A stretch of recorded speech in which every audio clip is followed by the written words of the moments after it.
Dans cette vidéo, je vous fais découvrir l'homme qui a détrôné Aliko Dangote et est devenu l'homme le plus riche d'Afrique, Johan Rupert.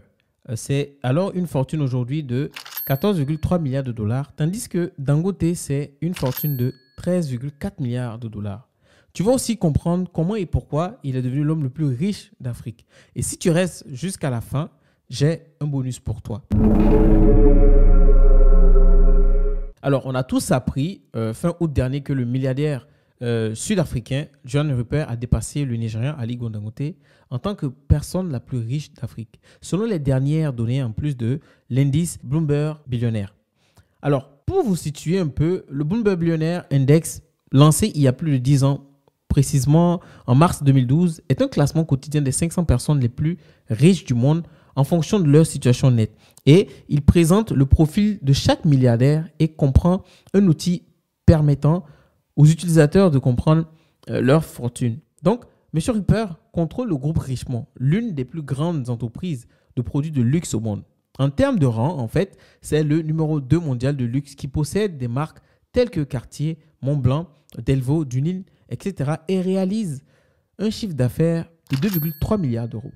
Alors, la fortune de Richemont a récemment augmenté de 1,3 milliard de dollars pour atteindre 14,3 milliards de dollars, ce qui le place au 147e rang mondial selon Bloomberg. Cela le positionne 12 places devant Aliko Dangote, l'homme le plus riche d'Afrique. En effet, la fortune de Dangote, principalement construite grâce à son empire dans le ciment, a diminué de 1,7 milliard de dollars cette année, ce qui a conduit à la baisse de sa valeur nette qui est maintenant de 13,4 milliards de dollars. Alors pourquoi Dangote est deuxième aujourd'hui? Pour répondre à cette question, il faut se référer à l'environnement économique.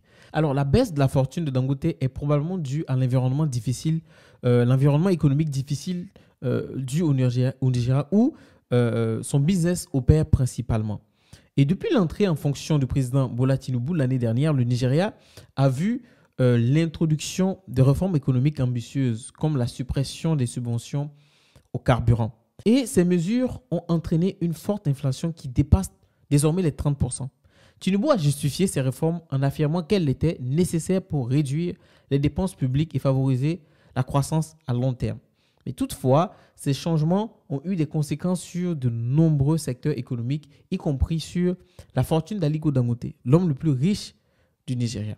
Alors, la chute de la valeur du Naira a affecté Dangote, dont la fortune est en grande partie liée aux actifs libellés en monnaie locale. Nous savons tous qu'il a construit son empire dans le secteur du ciment et du sucre et a récemment inauguré une raffinerie de pétrole à Lagos. Toutefois, son groupe, le Dangote Group, a fait face aux défis de ces derniers mois, notamment des retards de production dans la raffinerie et des perturbations dans la chaîne d'approvisionnement.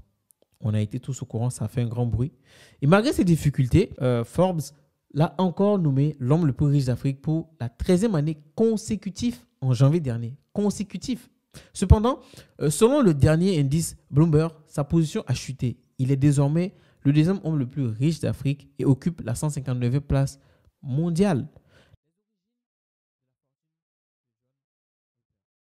Étant un acteur majeur dans l'industrie du luxe grâce à ses investissements stratégiques, l'augmentation de la valeur nette de M. Rupert a été soutenue par de solides performances dans le secteur des produits de luxe. Alors, en tant que président du groupe Richemont, basé en Suisse, il supervise certaines des marques de luxe les plus prestigieuses au monde, telles que Cartier, Montblanc, etc. Et Richemont est l'un des principaux conglomérats de produits de luxe dans le monde. En plus de Richemont, Rupert possède Remgro, une société d'investissement sud-africaine diversifiée qui détient des participations dans plus de 30 entreprises dans des secteurs variés, allant de la finance à l'alimentation, comme rapporte Bloomberg encore. Alors, toutes ces richesses-là, il faut savoir qu'il a hérité des affaires de son père, Anton Rupert, qui a fondé Rembrandt Group en 1948, une société opérant dans le tabac et les produits de luxe. Sous sa direction, il a transformé l'entreprise en un empire mondial du luxe, contribuant ainsi à l'essor de Richemont et à sa propre richesse. Il a alors étudié l'économie à l'université de Stellenbosch, mais a abandonné ses études pour rejoindre l'entreprise de son père en 1984.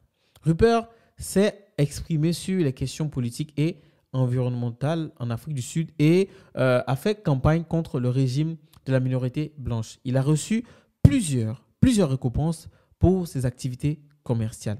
Alors, le milliardaire vit au Cap où il possède une somptueuse demeure, mais possède également des propriétés à Genève et à Londres. Alors, en préparant cette vidéo que j'ai eu le plaisir de réaliser, je me suis un peu intéressé à la liste des top 5 personnes les plus riches d'Afrique afin de savoir s'il y a au moins un francophone. J'ai été surpris de ne même pas en voir un dans le top 5.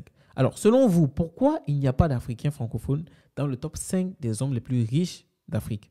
Alors, je vais vous donner en bonus, comme promis, les 3 personnes qui complètent la liste. Mais avant, je te rappelle que pour me soutenir dans ce que je fais, il faut t'abonner et partager. Nicky Oppenheimer, un autre milliardaire sud-africain, classé 3e personne la plus riche d'Afrique avec une valeur nette de 11,3 milliards de dollars, suivi de Nassef Sawiri, un homme d'affaires égyptien avec une fortune de 9,48 milliards de dollars. L'investisseur sud-africain encore, Nathi Kirsch, complète la liste des 5 premiers milliardaires africains avec 9,22 milliards de dollars. Alors, le titre de personne la plus riche d'Afrique pourrait continuer à changer demain à mesure que les conditions du marché fluctuent et que les entreprises relèvent des défis complexes. On est à la fin de la vidéo. Merci d'être resté jusqu'à la fin et je vous dis à très vite.